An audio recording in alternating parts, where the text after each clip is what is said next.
नमस्कार दोस्तों, sense science academy के यूट्यूब चैनल पर आप सभी का स्वागत है। इस वीडियो में क्लास 10th के प्रमेय को 6.1 को प्रूव करेंगे और इसी तरह से जितना भी प्रमेय है 6.2, 6.3, 4, 5, 6, 7, 8, 9 टोटल 9 को प्रमेय है। तो इसमें से सबसे ज़्यादा जो इम्पोर्टेंट होता है वो 1, 2 और 6, 7, 8, 9 होता है, क्योंकि 3, 4, 5 को आज तक न कभी पूछा है और न कभी पूछेगा। इसलिए जितना प्रमेय का हम नाम लिए उसमें से सभी प्रमेय को आप कंप्लीट करके एग्जाम में जाइएगा, क्योंकि एक न एक प्रमेय को आना एकदम निश्चित तय रहता है और ये 6 नंबर के आता है। 6 नंबर को छोड़िएगा नहीं। तो मैं सभी प्रमेय को मैं अपलोड कर दिया हूँ, इसलिए सभी प्रमेय को आप देखिए और अपने एग्जाम को तैयारी कीजिए। चलिए स्टार्ट करते हैं। चलिए, तो प्रमेय है थ्योरम 6.1 कि यदि किसी त्रिभुज के एक भुजा के समांतर अन्य दो भुजाओं के भिन्न भिन्न बिंदुओं पर प्रतिच्छेद करने के लिए एक रेखा खींची जाए तो अन्य दो भुजाएं एक ही अनुपात में विभाजित हो जाती हैं। यानी कि कोई एक त्रिभुज है और उस त्रिभुज की एक भुजा के समांतर एक रेखा खींची जाती है और वो अन्य जो दो भुजाएं हैं एक ही अनुपात में विभाजित हो जाती हैं। तो चलिए, जैसे जैसे बोला है वैसे वैसे बनाएंगे। बोला है कि यदि किसी त्रिभुज की, तो एक त्रिभुज सबसे पहले बना लीजिए, एक त्रिभुज। चलिए, यहाँ पर हम एक त्रिभुज बना देते हैं जिसका नाम ABCD दे देते हैं। इसका नाम ABC। यदि किसी त्रिभुज ABC बना दिए कि एक भुजा के समांतर, अब बताइए कि AB के समांतर तो नहीं हो सकता है और ना ही AC के समांतर, यानी कि हो सकता है कौन सी के समांतर, तो BC के समांतर। तो चलिए हम BC के समांतर एक रेखा खींच दिए जिसका नाम दे देते हैं D और इसका नाम दे देते हैं E। यानी कि एक भुजा के समांतर अन्य दो भुजा यानी कि AB और AC के भिन्न भिन्न बिंदुओं पर प्रतिच्छेद, तो यानी कि AB के प्रतिच्छेद कर रहा है D बिंदु पर और AC के प्रतिच्छेद कर रहा है E बिंदु पर, खींची जाए, बिंदुओं पर प्रतिच्छेद करने के लिए एक रेखा खींची जाए, यानी कि रेखा जो मिला दिया यानी कि D खींची जाए, तो अन्य दो भुजाएं एक ही अनुपात में विभाजित हो जाते हैं, यानी कि AD बटा DB और बराबर AE बटा EC। यानी कि एक त्रिभुज है ABC और इस त्रिभुज ABC की एक भुजा BC के समांतर DE एक रेखा खींचा गया है। तो हमको सिद्ध करना है कि AD बटा DB बराबर AE बटा EC होना चाहिए। तो चलिए, सबसे पहले जो जो दिया है उसको हम लिख देते हैं। लिखेंगे कि दिया है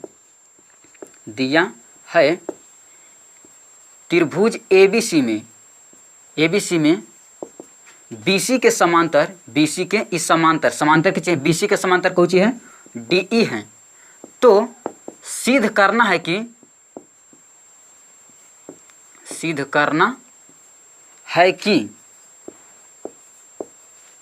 AD बटा DB बराबर AE बटा EC, AE बटा EC। चलिए, यही हमको प्रूफ करना है। दिया था त्रिभुज में ABC में कि त्रिभुज ABC में BC के समांतर कौन सी है, D है। तो सिद्ध करना है कि AD बटा DB बराबर AE बटा EC। चलिए, अब इसको प्रूफ करने के लिए सबसे पहले क्या करना होगा, हमको त्रिभुज में रचना करना होगा। रचना क्या करना है कि B से लेके E तक के मिला देना है। चलिए, रचना हम कर देते हैं, B से E तक के मिला देना है। चलिए, हो गया।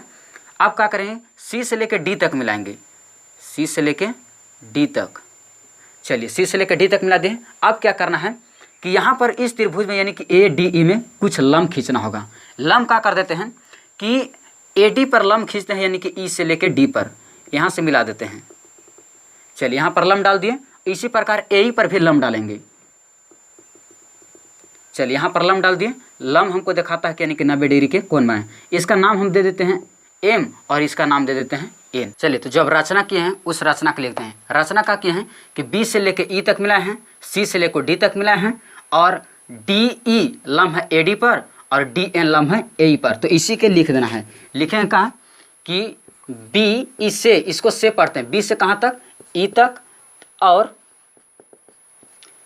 C से लेके D तक, C से D तक, तथा क्या कहें अब कि EM लंब AD, EM लंब, लंब का चिन्ह होता है, EM लंब AD एवं DN लंब AE एवं DN लंब AE। यही रचना की है। चलिए, रचना तो हो गया कि B से लेके E तक मिला है, C से लेके D तक और ई एम लम्ब है ए डी, डी एन लम्ब है ए ई। चलिए तो हो गया। अब चलते हैं कुछ प्रमाण देते हैं। चलिए तो अब प्रमाण देते हैं कि प्रमाण में क्या लिखेंगे। इसे प्रमाण में दे देते हैं कि जब किसी त्रिभुज में आधार दिया हो और ऊंचाई दिया हो तो उसका सूत्र लगा देते हैं कि त्रिभुज का क्षेत्रफल बराबर होता है कि 1/2 गुना आधार गुना ऊंचाई। तो यही सूत्र लगा दीजिए। लिख देते हैं कि त्रिभुज का क्षेत्रफल इक्वल टू, त्रिभुज का क्षेत्रफल इक्वल टू होता है कि 1/2 गुना आधार इंटू ऊंचाई होता है। चलिए अब इसी सूत्र पर निकालेंगे हम लोग। तो सबसे पहले चलते हैं कि एरिया ऑफ त्रिभुज ए डी ई में चलते हैं कि एरिया ऑफ त्रिभुज ए डी ई में। तो जब ए डी में चलेगा तो पहले तो सूत्र लिख देना है 1/2, तो 1/2 तो लिख दिए। अब खोज रहा है आधार, तो ए डी ई का आधार कौन सी हो जाएगा ए डी, तो यहाँ पर आ जाएगा ए डी इंटू ऊँचाई। अब ए डी ई का ऊंचाई कौन सी, जब आधार हुआ ए डी तो ऊंचाई कौन सी हो जाएगा ई एम, तो यहाँ से आ जाएगा ऊंचाई इसका ई एम। चलिए इसको मान लेना है समीकरण नंबर 1। अब इसी प्रकार चलना है त्रिभुज डी बी ई में चलना है। त्रिभुज चलेंगे डी बी ई में, यानी कि एरिया ऑफ त्रिभुज डी बी ई बराबर, इसका देखिए तो आधार कौन सी हो जाएगा डी बी ई का आधार डी बी हो जाएगा। तो यहाँ पहले तो 1/2 लिख लेना है, तो 1/2 चलिए हो गया। आधार कौन सी हो जाएगा D B into D B. अब ऊंचाई डी बी ई का ऊंचाई तो आप लोग को देखने में कोई लग नहीं रहा होगा, लेकिन ऊंचाई डी बी ई जो शीर्ष जो हम लोग त्रिभुज ए डी ई का जो लंब खींचे थे यानी कि ई एम, इस त्रिभुज के भी शीर्ष यानी कि यही हो जाएगा डी बी ई का ऊंचाई भी कौन सी होगा ई एम होगा। चलिए तो इसका भी ऊंचाई यानी कि लिख लेना है ई एम, और इसको मान लेंगे समीकरण नंबर कितना 2। इस बात को याद रखना है कि डी बी ई का भी ऊंचाई कौन सी होगा ई एम ही होगा।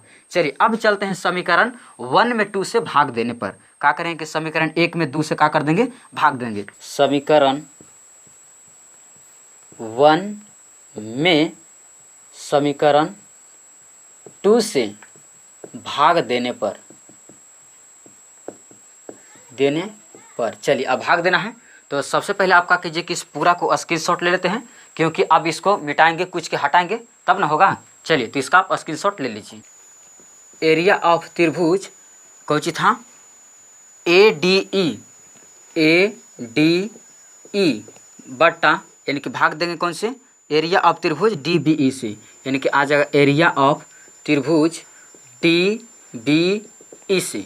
तो चलिए दोनों का मान, तो ए डी ई का मान बोली तो ए डी का मान है कि 1/2 गुना ए डी, चलिए ए डी हो गया इंटू ई एम, तो यहाँ पर लिख लेते हैं ई एम बट्टा त्रिभुज डी बी ई का मान कितना आया है, तो इसका भी आया है कि 1/2 इंटू डी बी, तो यहाँ पर लिख लेते हैं D B into E M, तो भाग दीजिएगा तो 1/2 से 1/2 खत्म हो जाएगा, ई एम से ई एम खत्म हो जाएगा, यानी कि बचेगा का कि एरिया ऑफ त्रिभुज ए डी ई बट्टा एरिया ऑफ त्रिभुज डी बी ई बराबर, वहाँ से बच जाएगा सिर्फ ए डी और यहाँ से बच जाएगा सिर्फ डी बी। चलिए डी बी इसको मान के समीकरण छोड़ दीजिए कितना 3। चलिए और इस तरह से हमारा एक काम हो गया। अब जैसे काम किए हैं उसी तरह से फिर काम का करना है कि अभी इस साइड से लेके चले थे, अब क्या करना है कि इस साइड से सब लेके चलेंगे त्रिभुज में ए डी ई में, लेकिन आधार अभी लेंगे ए ई और लंब हो जाएगा ई एम। फिर जब चलेंगे त्रिभुज ई सी डी में तो आधार हो जाएगा ई सी और लंब हो जाएगा यानी कि डी एन। जैसे इसमें काम किए थे समीकरण बना है यानी कि 3, उसी तरह से एक समीकरण और बनाएंगे। तो चलिए स्टार्ट करते हैं। अगेन चलते हैं इसी प्रकार एरिया ऑफ त्रिभुज ए डी ई में इसका भी यानी कि सूत्र तो वही रहेगा कि 1/2 गुना आधार अभी एन से ले लीजिए ए ई, तो आ जाएगा ए ई गुना ऊंचाई अभी कौन हो जाएगा डी एन, तो यहाँ से ले लेते हैं डी एन और इसको मान के समीकरण छोड़ दीजिए कितना, इसको मान लीजिए 4। और फिर आगे चलते हैं, फिर लेते हैं कि एरिया ऑफ त्रिभुज अब यहाँ से ई सी डी में, तो इसमें भी हो जाएगा कि 1/2 गुना आधार हो जाएगा ई सी, तो यहाँ से ले लेते हैं आधार EC इंटू में ऊंचाई, ऊंचाई अभी इसको भी कोई चीज़ हो जाएगा DN, क्योंकि ये भी नहीं है यहाँ, तो यहाँ से उठा लीजिए DN, तो यहाँ पर हो जाएगा DN। इसको मान लीजिए समीकरण नंबर 5, और फिर लिख दें कि समीकरण 4 में समीकरण 5 से भाग देने पर लिखेंगे कि समीकरण 4 में समीकरण 5 से भाग देने पर चलिए, तो अब इसको हटा देते हैं, इसलिए इसको स्क्रीनशॉट ले लिए हैं। चलिए, तो समीकरण 4 में 5 से भाग देते हैं, तो लिखते हैं कि एरिया ऑफ त्रिभुज ADE बटा एरिया ऑफ त्रिभुज ECD बराबर, फिर वैसे लिखिए, यानी कि जो लिखे हैं कि 1/2 इसका कितना है ADE का 1/2 गुना AE इंटू कितना है DN अब बटा इसका ECD का, तो ECD का कितना है 1/2 इंटू EC, तो यहाँ पर आ जाएगा EC इंटू DN। चलिए DN हो गया DN। अब क्या करेंगे कि भाग देंगे तो DN से DN खत्म हो जाएगा, 1/2 से 1/2 खत्म हो जाएगा, यानी कि एरिया ऑफ त्रिभुज ADE बटा एरिया ऑफ त्रिभुज ECD इक्वल टू यहाँ से मिल जाएगा AE बटा में EC। इसको मान लीजिए समीकरण नंबर कितना मान लीजिए 6 मान लीजिए, समीकरण हो गया 6। अब हमको समीकरण 3 और 6 को देखने से पता चलता है कि जो हमको लाना था, यानी कि AD बटा DB, AD बटा DB, AE बटा EC, AE बटा EC, क्या हम समीकरण 3 और 6 से बराबर कर देंगे? नहीं, गलत हो जाएगा। क्यों?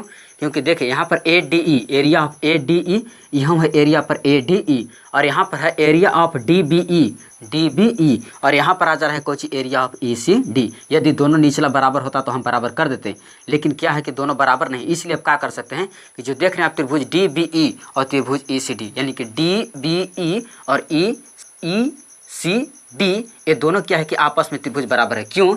क्योंकि जो त्रिभुज DBE और ECD एक ही आधार यानी कि DE और एक ही समांतर रेखा के बीच बने हुए हैं, और जब कोई त्रिभुज एक ही आधार एवं एक ही समांतर रेखाओं के बीच बने होते हैं तो दोनों त्रिभुज आपस में क्या होते हैं? बराबर होते हैं। इसलिए हम कर देंगे त्रिभुज यानी कि एरिया ऑफ DBE बराबर एरिया ऑफ त्रिभुज ECD। अब वही चीज़ के क्या करेंगे? बराबर कर देंगे।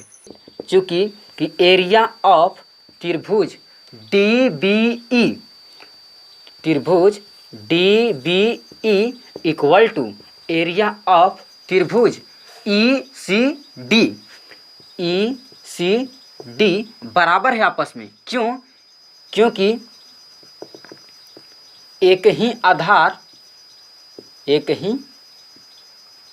आधार एवं समांतर रेखाओं के बीच बने हैं, एवं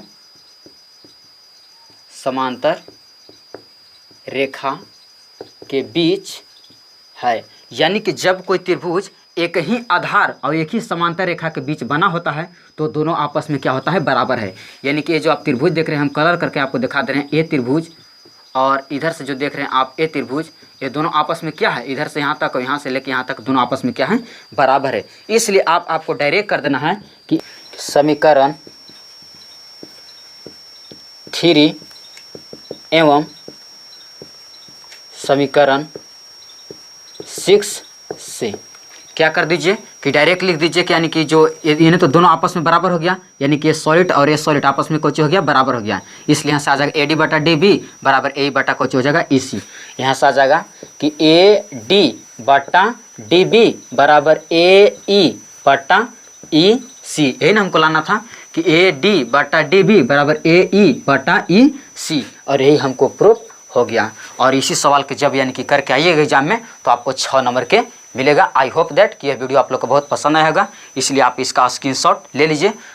और इसी तरह से 6.1, 6.2, 6.6, 6.7, 6.8 और 6.9 के वीडियो को अपलोड कर दिया हूँ।